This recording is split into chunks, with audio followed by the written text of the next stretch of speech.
மிகப்பெரிய வெற்றி வித்தியாசத்துல அவர் ஜெயிக்க வைக்கணும்னு உங்களாம் கேட்டுக்கொள்கிறேன். கம்யூனிஸ்ட் இயக்கத்திற்கும் நம்முடைய திராவிட முன்னேற்ற கழகத்திற்கும் மிக நெருங்கிய தொடர்பு உண்டு. டாக்டர் கலைஞர் அவர்கள் அடிக்கடி சொல்வார், பெரியாரை சந்திக்காம இருந்தா நானும் ஒரு கம்யூனிஸ்டா இருந்திருப்பேன் அப்படின்னு சொல்வார். அப்படிப்பட்ட கம்யூனிஸ்ட் இயக்கத்திற்கு, இந்திய கம்யூனிஸ்ட் கட்சிக்கு தொடர் மாரிமுத்து அவர்களுக்கு வாக்கு சேகரிப்பது நான் மிகுந்த பெருமையா நினைக்கிறேன்.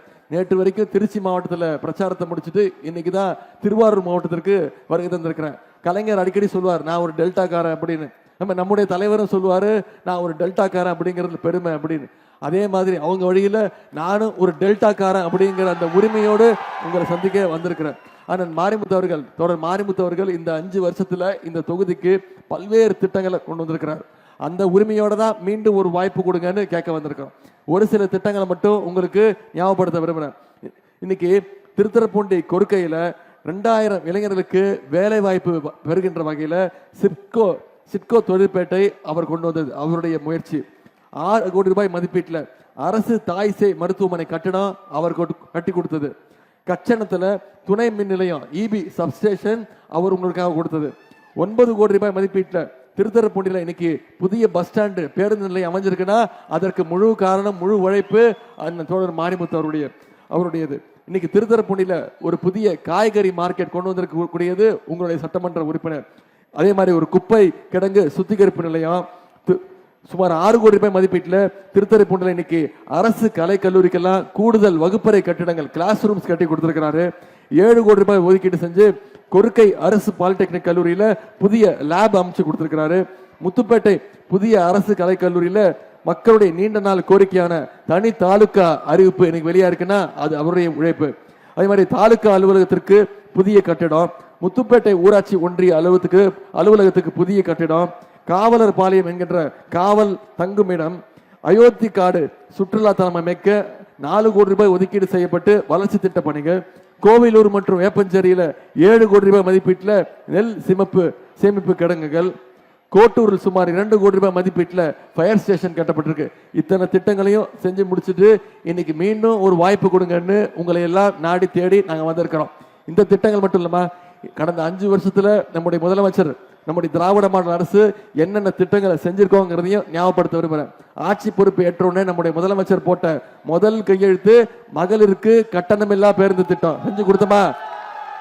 இன்னைக்கு ஒவ்வொரு மகளிரும் மாசம் 900 ரூபாயிலிருந்து 1000 ரூபாய் வரைக்கும் இந்த கட்டணமில்லா பேருந்து திட்டத்தின் மூலம் சேமிச்சிருக்கிறீங்க. அரசு பள்ளியில படிக்கக்கூடிய குழந்தைங்க பசியோட படிக்க கூடாதுன்னு இன்னைக்கு முதலமைச்சர் காலை உணவு திட்டம், 1ஆம் வகுப்பிலிருந்து 5ஆம் வகுப்பு வரை படிக்கக்கூடிய குழந்தைங்க அத்தனை பேருக்கும் காலைல பள்ளிக்கூடத்துக்கு வந்தாங்கன்னா தரமான காலை உணவு கொடுக்குறோம். அதன் பிறகு தரமான கல்வி கொடுக்குறோம். சரி, பள்ளிக்கூடத்துக்கு வர வச்சுட்டோம், அடுத்து கல்லூரிக்கு வர வைக்கணுங்கிறதுக்காக தான் நம்முடைய முதலமைச்சர் என்ன பண்ணாரு, ஒரு திட்டத்தை அறிவிச்சார்.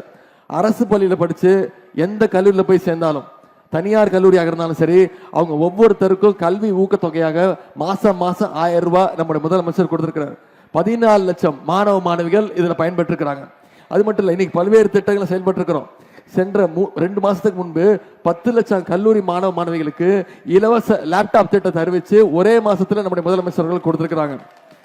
எல்லாத்தை விட முக்கியமான திட்டம் உங்க அத்தனை பேருக்கு தெரியும், கலைஞர் மகளிர் உரிமை தொகை திட்டம். போன முறை ஆட்சிக்கு வரும்போது நம்ம சொன்ன வாக்குறுதி, கடந்த 3 வருடமா 1,31,00,000 மகளிருக்கு மாசம் 1000 ரூபாய் நம்முடைய முதலமைச்சர் அவர்கள் உரிமை தொகையா கொடுத்திருக்கிறாங்க. பாஜகவும் அதிமுகவும் இந்த உரிமை தொகை திட்டத்தை நிப்பாட்டணும், தேர்தலை காரணம் காட்டி நிப்பாட்டணும்னு முயற்சி பண்ணாங்கம்மா. 3 மாசத்துக்கு இந்த திட்டத்தை நிப்பாட்டணும்னு நீதிமன்றத்துக்கு போனாங்க. நம்முடைய முதலமைச்சர் என்ன பண்ணாரு, நான் 1000 ரூபாய் கொடுக்கறத நிப்பாட்டுறீங்களா, இப்ப நான் கொடுக்குற 5000 எப்படி நிப்பாட்டுவீங்க பார்க்கலான்னு பிப்ரவரி மாசம், மார்ச் மாசம், ஏப்ரல் மாசம் 3 மாசத்துக்கு சேர்த்து 3000, கோடைகால சிறப்பு நிதி 2000, 5000 ரூபாய் 1,31,00,000 குடும்பங்களுக்கு கொடுத்தார். 1,31,00,000 மகளிருக்கு உரிமை திட்டத்தை நம்முடைய முதலமைச்சர் ஒரே பேமெண்ட்ல கொடுத்தார். முதலமைச்சர் காலையில 6:30 மணிக்கு பேங்க்ல போட்டாரு, 9 மணிக்கெல்லாம் நீங்க போய் பேங்க்ல எடுத்துட்டீங்க.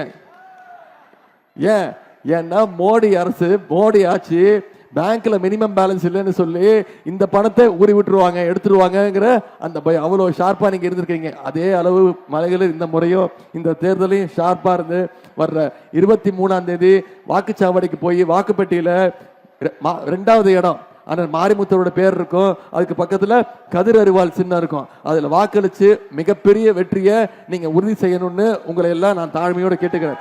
அது மட்டும் இல்ல, வாக்குறுதிகளும் நம்முடைய முதலமைச்சர் கொடுத்திருக்கிறார். என்ன வாக்குறுதி?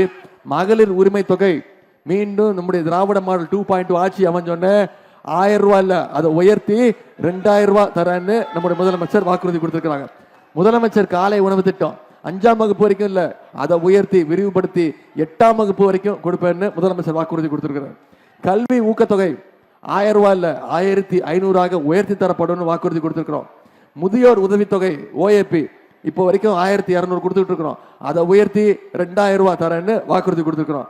அடுத்த 5 வருஷத்துல அனைத்து கல்லூரி மாணவ மாணவிகளுக்கும் 35 லட்சம் லேப்டாப்புகள் கொடுக்கப்படும் வாக்குறுதி கொடுத்திருக்கிறோம்.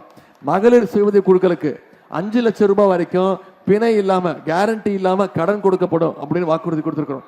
அடுத்த 5 வருஷத்துல 10 லட்சம் கலைஞர் கனவு இல்லம் கட்டப்பட்டு யார் யாருக்கெல்லாம் வீடு இல்லையோ அவங்களுக்கெல்லாம் வீடு ஒதுக்கீடு செய்யப்படும் வாக்குறுதி கொடுத்திருக்கிறோம். இது எல்லாத்தை விட முக்கியமான வாக்குறுதி உங்களுக்கு தெரிஞ்சிருக்கும்.